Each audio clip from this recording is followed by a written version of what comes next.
Pastor Hernandes, como é que vai? Tiagão, estou animado, hein?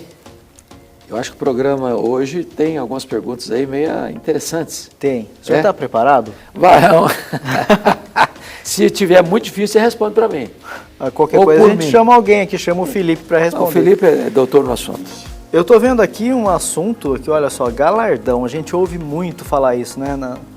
Na igreja e no nosso convívio. Galardão é um negócio um pouco difícil de imaginar. Quem sabe a gente consegue hoje, né, entender um pouquinho melhor com a ajuda do pastor Hernandes. Então, fique com a gente volta depois da vinheta.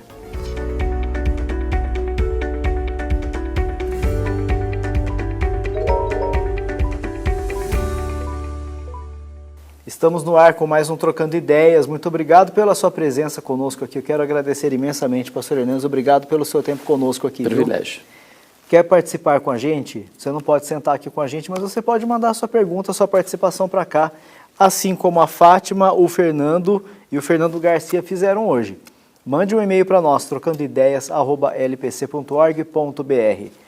Vamos então aqui para a pergunta da Fátima.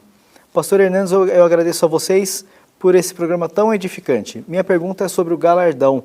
Na minha igreja é dito que o galardão seria reinar com Cristo sobre as nações por 1000 anos e que isso só seria possível através das nossas obras. Mas outros cristãos que estão salvos e não têm obras estariam em algum lugar sendo disciplinados. Isso está fazendo com que as pessoas corram para a igreja para trabalhar na obra com medo de ficar fora do reinado. Fico muito confusa com isso e eles se baseiam, olha lá, pastor, Mateus 25, 14 ao 30. O senhor poderia falar um pouco desse assunto, por favor? Obrigado, que Deus continue abençoando vocês. Fátima, obrigado então pela sua participação conosco. Vamos ver se a gente entende um pouquinho melhor. Bom, primeiramente eu acho que o ensino que a Fátima está recebendo sobre o galardão não tem base bíblica. A parábola dos talentos não tem nada a ver com isso. Tem nada a ver com um galardão. Essa parábola dos talentos está mostrando que Deus dotou algumas pessoas com talentos no sentido de capacidade de produção no reino. Um recebe 5, outro recebe 2, outro recebe 1. Quem ganhou 5 multiplica mais 5, quem ganhou 2 traz 4, quem ganhou 1 enterra o talento com medo da severidade do seu senhor e desenterra aquele talento e entrega o que recebeu. Então o que Jesus está colocando aqui é que você recebe dons espirituais, você recebe habilidades para fazer a obra, e se você não põe isso em funcionamento para a glória de Deus, você se torna negligente, omisso. Né? Disso que está tratando. Segundo, o galardão não tem nada a ver também com essa ideia de reinar 1000 anos com Cristo, reinar sobre as nações. Até porque este é um assunto que não tem consenso nas Escrituras, e a ideia de um milênio terreno, 1000 anos aqui, faz parte de uma corrente escatológica, né, que é o pré-milenismo. Mas não pensa assim o pós-milenismo, não pensa assim o amilenismo. Ao longo da história da igreja, de Agostinho até John Nelson Darby, no século XVIII, século XIX, melhor dizendo, ninguém falava em milênio na Terra. Então, os reformadores todos não acreditavam nisso. Né? Os maiores teólogos da história não acreditaram nisso. O que é galardão, então? O que é galardão? Bom, o assunto é, de fato, complexo. Mas talvez o texto mais explícito e mais claro sobre isso está em 1 Coríntios capítulo 3. E lá em 1 Coríntios capítulo 3, eu vou compartilhar aqui, e é o seguinte: Paulo diz no verso 10 ao verso de número 15. Eu vou ler, Tiago. Segundo a graça de Deus que me foi dada, lancei o fundamento como prudente construtor e outro edifica sobre ele, porém cada um veja como edifica. Porque ninguém pode lançar outro fundamento além daquele que já foi posto, o qual é Cristo Jesus. Contudo, se o que alguém edifica sobre o fundamento é ouro, prata, pedras preciosas, madeira, feno, palha, manifesta se tornará a obra de cada um, porque está sendo revelada pelo fogo. E qual seja a obra de cada um, o próprio fogo o provará. Se permanecer a obra de alguém que sobre o fundamento edificou, esse receberá galardão. Se a obra de alguém se queimar, sofrerá ele dano, mas esse mesmo será salvo, todavia, como que através do fogo. Então, vamos entender isso aqui. Ele está usando uma figura da construção civil, certo? Tem o fundamento é Cristo, e você edifica sobre o fundamento. Ao edificar, você usa material. Tem 3 materiais imperecíveis, ouro, prata e pedras preciosas, e 3 materiais perecíveis, madeira, feno e palha. Se você botar madeira, feno e palha no fogo, o que vai acontecer? Vai virar cinza, vai queimar. Se você botar ouro, prata e pedra preciosa no fogo, ela vai se depurar. Só vai queimar a escória, mas o metal não perece. Então, ele está falando aqui o seguinte: depois que você é salvo pela graça, não é pelas obras. A salvação é pela graça, o galardão é pelas obras. Se você foi salvo e cruzou os braços, você vai ser salvo como que através do fogo, mas não vai receber galardão. Mas se você foi salvo pela graça, só tem uma maneira de ser salvo, é pela graça, não é pelas obras. E você compreendeu que o seu propósito é glorificar a Deus através de produzir muitos frutos, então você está construindo sobre o fundamento com materiais imperecíveis. A maneira de você trabalhar para a glória de Deus, a excelência do que você faz para a glória de Deus, a dedicação com que você faz para a glória de Deus, você está construindo sobre o fundamento com materiais imperecíveis, você vai receber galardão. Talvez, Daniel também nos ajude a entender. O profeta Daniel, capítulo 12, verso 3. Está escrito assim: os que forem sábios, pois, resplandecerão como o fulgor do firmamento. E os que a muitos conduzirem à justiça, como as estrelas, sempre eternamente. Está dizendo que aqueles que a muitos conduzirem à justiça vão brilhar como as estrelas. E aí, terminando o assunto, 1 Coríntios capítulo 15. Paulo escreve sobre o nosso corpo glorificado. E lá, quando ele trata do corpo glorificado, em 1 Coríntios capítulo 15, ele vai usar uma figura interessante. Olha comigo, por gentileza, versículo 40, 15 e 40. Também há corpos celestiais e corpos terrestres, e sem dúvida um é a glória dos celestiais e a outra dos terrestres. Um é a glória do sol, outra é a glória da lua, outra a glória das estrelas, porque até entre estrela e estrela há diferença de esplendor, pois assim também é a ressurreição dos mortos. O que ele está dizendo? Que nem todos os corpos que vão ressuscitar vão ter o mesmo esplendor. Então, eu acho que vai ter crente que vai entrar no céu meio lusco-fusco, né? Mas vai entrar, se foi salvo pela graça. E outros vão brilhar como as estrelas eternamente. Até entre estrelas e estrelas há diferença de esplendor, e assim será a ressurreição dos mortos. Penso que está aí a grande pista para entender o que é galardão. Muito bem.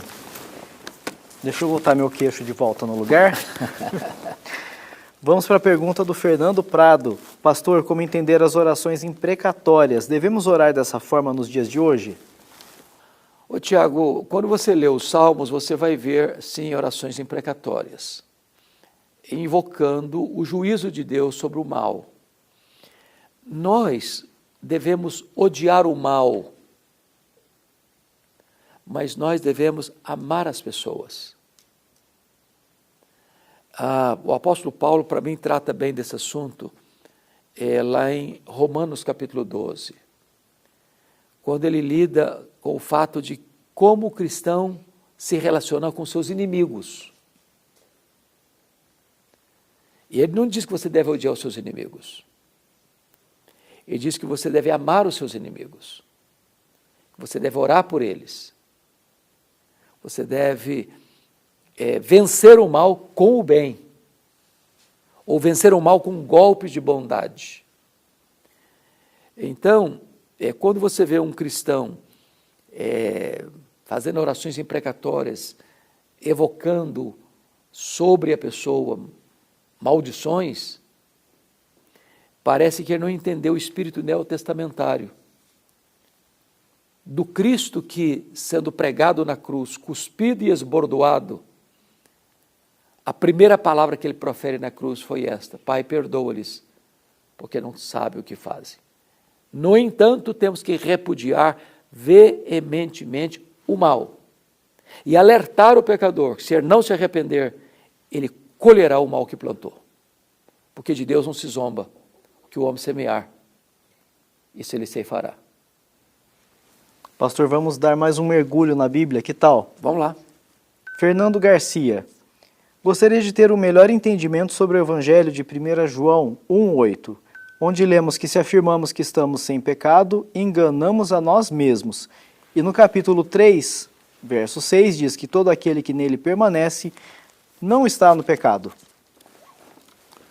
Então para a Bíblia. Vamos entender para não haver qualquer problema, né? 1 de João, capítulo 1. 1,8. Está escrito aqui: se dissermos que não temos pecado nenhum, a nós mesmos nos enganamos, e a verdade não está em nós. E agora ele está levando para capítulo 3, versículo 6. 3, 6. Todo aquele que permanece nele não vive pecando, porque todo aquele que vive pecando não o viu. É importante você entender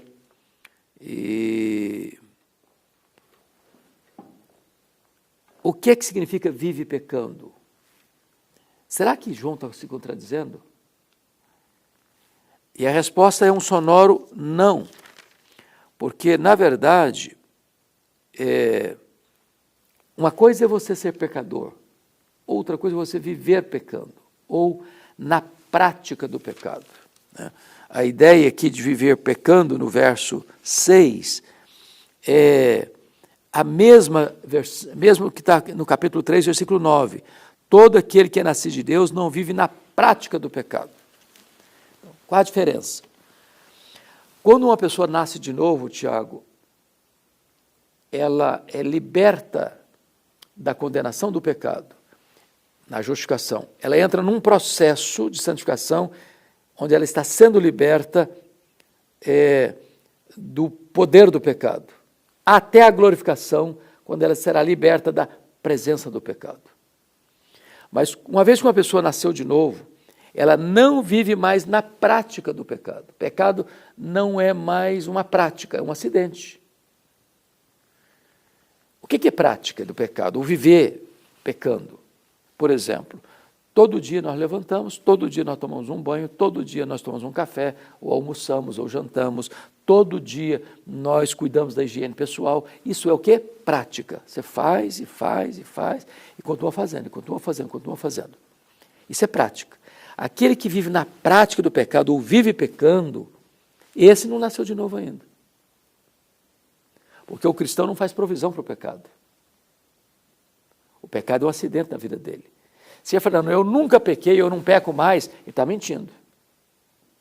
Mas se ele está vivendo na prática do pecado, como uma coisa costumeira, ele faz e pratica o pecado e acha que não tem problema nenhum, não se entristece com isso, não se incomoda com isso, é normal, é natural na vida dele, esse aí não conhece a Deus. Esse não nasceu de Deus. Acho que esse é o ponto. Meu senhor, minha senhora aí de casa, fala se não é extraordinário abrir a Bíblia e estudar. É maravilhoso. E que tal convidar o pessoal para conhecer a Escola Bíblica Dominical? Me permita fazer isso então. Há muitas igrejas no Brasil e no mundo que já cancelaram a Escola Bíblica Dominical.